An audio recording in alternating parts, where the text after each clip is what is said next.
yesterday we had a chance to talk to Lady Gaga. Hi, Cleveland. How's it going? Real good. Now, since we're talking politics, do we have to call you Miss Gaga? Just call me Gaga. Is this Alan on the phone? Yes, it is. And you got funny song man Glenn right here. Hello. Hi, Glenn. How are you? Wonderful, thank you. They tell us how important Ohio is. It must be now that you're calling. Why are you so interested in this election? It's so important to vote. Democracy is ultimately rooted in the people's involvement in the greater good of the nation. We have to take today, and I'm hoping that I can just remind everyone in the state of Ohio to go out and vote because we need to elect a new president of the United States. All right, so Gaga, to all the people that are completely done with all the ads, all the mailings and stuff like that, and are still undecided, what do you tell them? I would go online and watch the debate and do as much as you can to make yourself knowledgeable and make a purely personal decision. I think this election is really about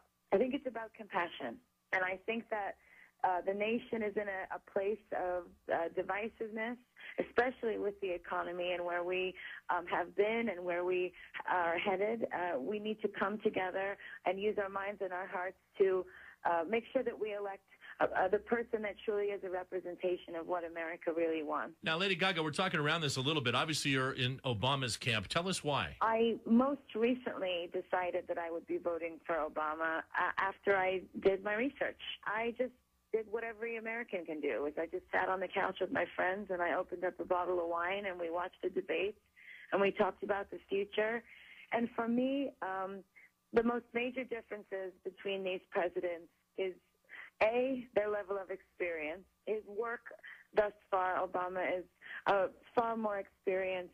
And secondly, on social issues, I have to go with Obama on this one. He believes in the equal rights for all Americans. These are certain things about the United States that are part of our Constitution, the things that we are founded upon. I feel that if Mitt Romney was more centered in his views about social politics, I may have felt differently. But in all sincerity, I mean, we follow you. We're big fans of yours. Just knowing your politics and lifestyle and so forth, it seems to me you couldn't have been undecided for that long. I mean, is there anything that you really do like about Mitt Romney? Or it seems like at hello you would have been an Obama supporter. You know, in particular with the case of Mitt Romney, I really did give him a chance. I watched the debates and I looked back at his campaign, and I found him to be inconsistent.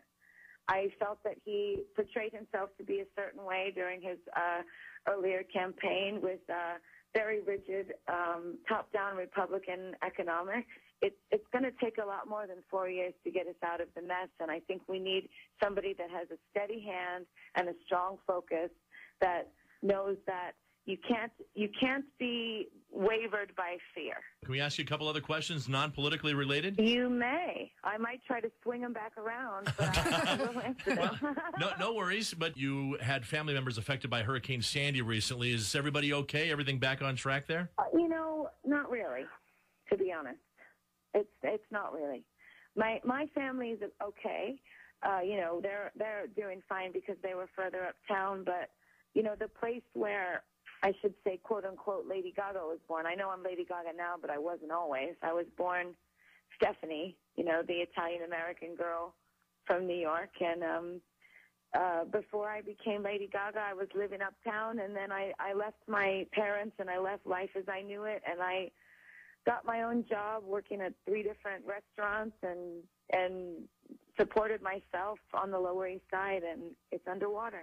So for me, I feel as though my childhood and the birth of my artistry is in a storm. Your boyfriend Taylor just came out saying that he's ready to have kids. How about you? I'm going to have kids one day, but I'm focused on my music and on my work. And more than anything, I'm also focused on, the Born This Way Foundation and how I can continue to spread messages of compassion, and that's why I called you guys today. One question just for fun, and I mean it out of respect. When you recently you got sick on stage at that concert, what a move by the backup dancer to block that. Did you high-five him after that? I know. What, are you kidding me? I hugged him and I kissed him all over.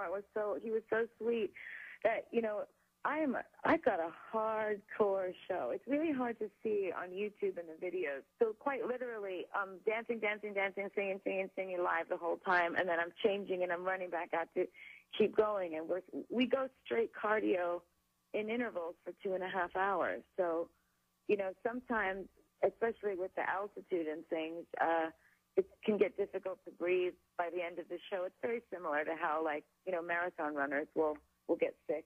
I was just so happy. I looked over at him, and I was puking from the beginning of the last verse, and he was looking at me like, oh my God, what am I going to do? And we just kept dancing because I don't want to let my fans down. I want to celebrate you, the whole artist, because a lot of people in our audience love to hear what you have to say about a lot of things. Thank you. Bye. Thank you very much. Fee's Company.